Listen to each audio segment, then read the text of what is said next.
Tugas materi kecerdasan buatan. Nama Yusniwandira Manalu, NPM 192210003 dengan mata kuliah kecerdasan buatan. Baik, di sini saya akan menjelaskan mengenai materi sistem pakar. Pengertian dari sistem pakar menurut Turban yang namanya sering disebut sebagai ahli sistem pakar di dunia.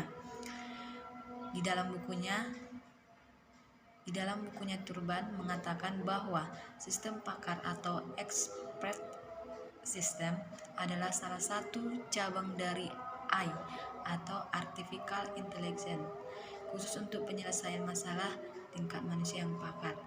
Sistem pakar adalah sistem yang menggunakan pengetahuan manusia yang terekam dalam komputer untuk memecahkan persoalan yang biasanya memerlukan keahlian manusia.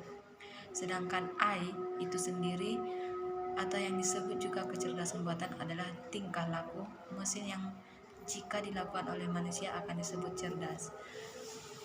Konsep dari dasar sistem pakar menurut Turban mencakup beberapa persoalan mendasar, antara lain yang dimaksud dengan keahlian, bagaimana keahlian dapat ditransfer, dan bagaimana sistem kerjanya.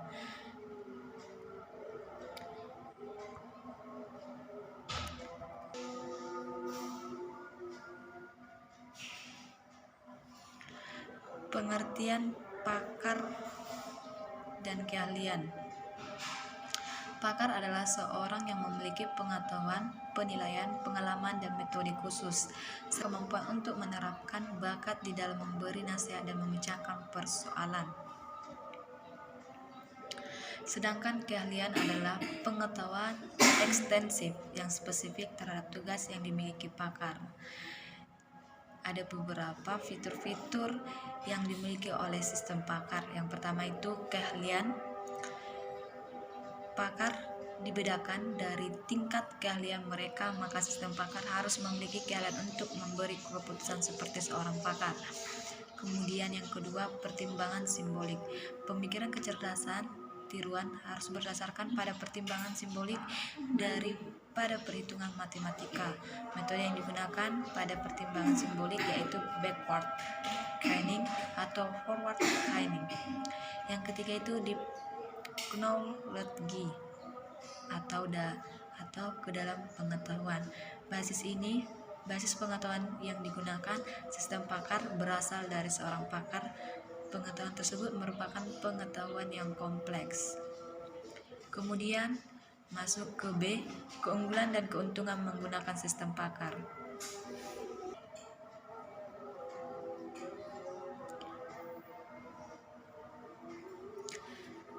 Keunggulan sistem pakar, ada beberapa keunggulan sistem pakar yang kita dapat jika kita menggunakannya. Yang pertama itu menghimpun data dalam jumlah yang sangat besar.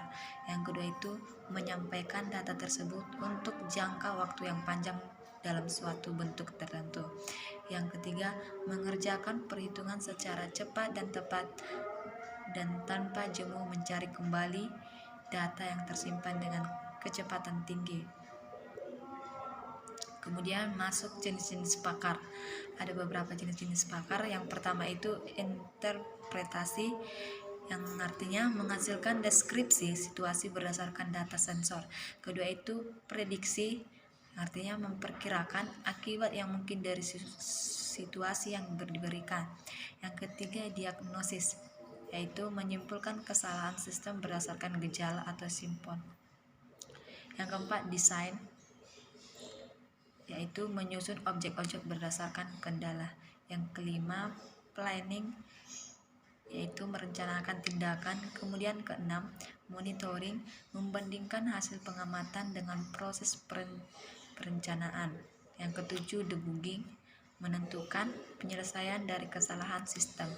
Yang kedelapan reparasi, melaksanakan rencana perbaikan. Kesembilan instruction, diagnosis, debugging, dan reparasi kelakuan pelajar. Yang terakhir itu kontrol, yaitu diagnosis, debugging, dan reparasi kelakuan sistem.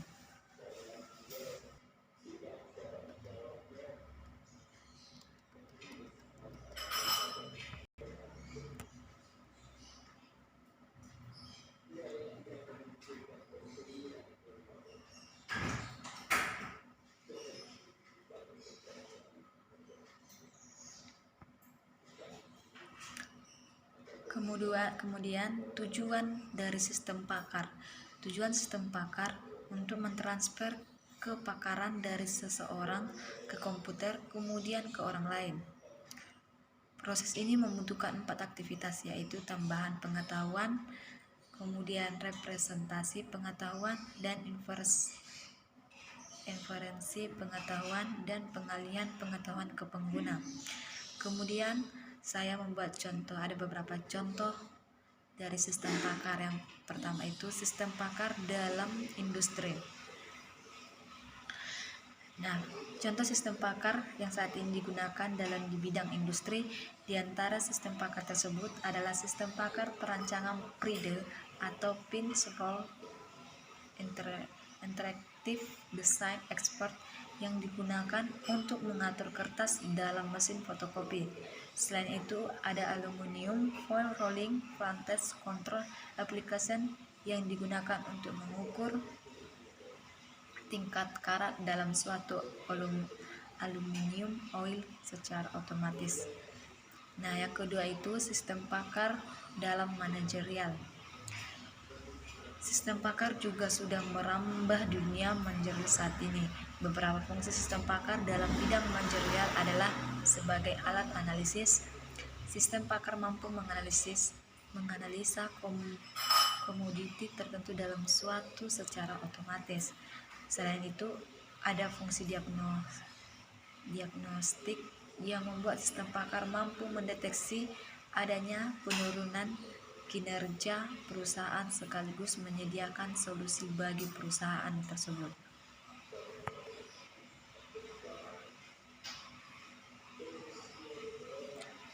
Kemudian contoh yang terakhir sistem pakar dalam kedokteran. Sistem pakar mampu mengenali penyakit sejak dini dan penderita bisa mendapatkan perawatan secara langsung. Penyakit yang bisa dengan mudah dideteksi biasanya setiap penyakit yang berhubungan dengan mata, karena sistem pakar bisa berinteraksi langsung dengan penderita.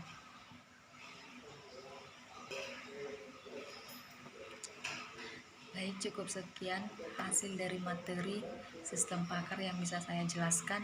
Mohon maaf apabila terdapat kesalahan baik dalam perkataan, perbuatan maupun sikap saya. Sekian, terima kasih.